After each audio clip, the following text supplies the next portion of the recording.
Each year, hundreds of thousands of women have hysterectomies to treat a condition that's called uterine fibroids. Over 70% of women will develop them at some point, although fibroids only cause symptoms in about 25% of women. WNCT's Angela Green is one of those women. It's a story that she's opening up about in hopes of helping other women going through the same problem. Angela. Ken and Katie, the good news is that with the help of technology and awareness, women do have options when it comes to treatment, and completely parting ways with their uterus is not the only option. Back in February, you may have noticed my long absence to have a major surgery after years of treating my complications. It's a story that many of you, our viewers, encouraged me to share. And just a warning, some of the descriptions and images may be disturbing. This is the cavity of your uterus where, where we have our cycle from, where we get pregnant. And so you can see your fibroids were very much distorting your cavity. This is video of my actual ultrasound scans that helped doctors diagnose my uterine fibroids. I'm one of the hundreds of thousands of women who suffer from the non-cancerous tumors that can be found throughout the uterine cavity, the muscles, and even outside the uterus. I never had many problems with mine until my fiance and I suffered a miscarriage.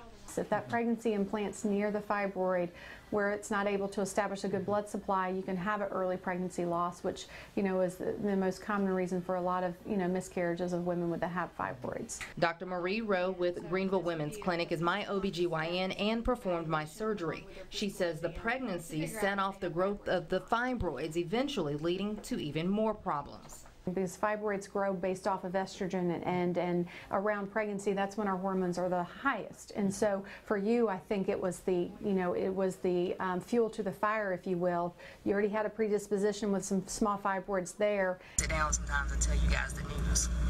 It hurts when I'm walking. It makes my belly just bulge out sometimes. The symptoms left me tired with heavy, constant bleeding and excruciating pain, and most times just an emotional wreck. For years, I tried several different treatment options. None of them worked.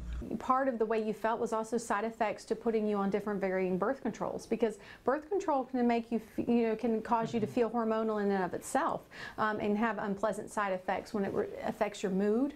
Some people in certain birth controls will feel depressed, and so we were trying to treat your bleeding to help you feel better, but then we were causing other side effects by the hormonal manipulation we were trying to do. Many of you would take notice during the nightly news, sending me messages asking if I was tired, was I feeling okay, or why was I gaining so much weight? Well, my fibroids made me look as if I were 3 months pregnant, some measuring the size of softballs. Fibroids basically, they flare and they swell, and then that's where the sense of abdominal bloating comes. So without the success of drug treatment, I was faced with looking at other options, including having a partial hysterectomy. For the record, I'm under 40, so having a hysterectomy, for me, all types of things went through my head. When you go to make a decision about surgery on your uterus, and definitely, before you're ready to part ways with your uterus, it's a major decision. And patients will hear me say, I want you to be 150% sure, of your fertility options. Then the day came for my surgery, a myomectomy, to remove my fibroids, but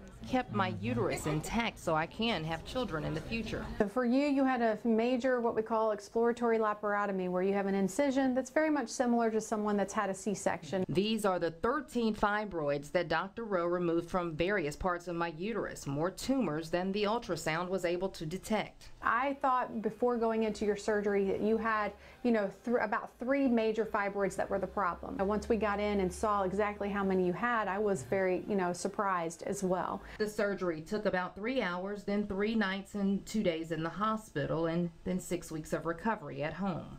You feel every sense, because your muscles, your nerves, everything was separated in order to complete your surgery, with taking those fibroids out. So for now, my uterus is fine. Your uterus is fine, yes. All right, Angela, how long has it been since that surgery? It's been exactly 3 months. Wow. A little bit. So. Now, Angela, you had the surgery, but are your fibroids completely gone? Yes and no. They're gone.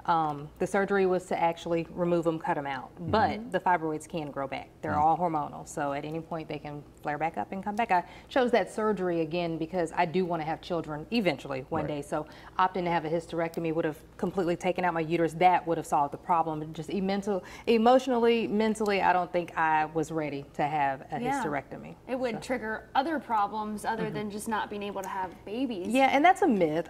Back and forth. That's something that me and my doctor went back and forth about, because there are so many myths out there about hysterectomy, and it would have been a partial hysterectomy. So you still would have your fallopian tubes, and for women that's very important when it comes down to your hormones. So still would have gone through PMS and everything else that women have to deal with. So it's a lot. It's a lot to understand, and for men, you have to understand. I know it's uncomfortable for you, Ken. Right? Yeah, it's very uncomfortable for men to talk about, but just be supportive and understand that us women go through a lot.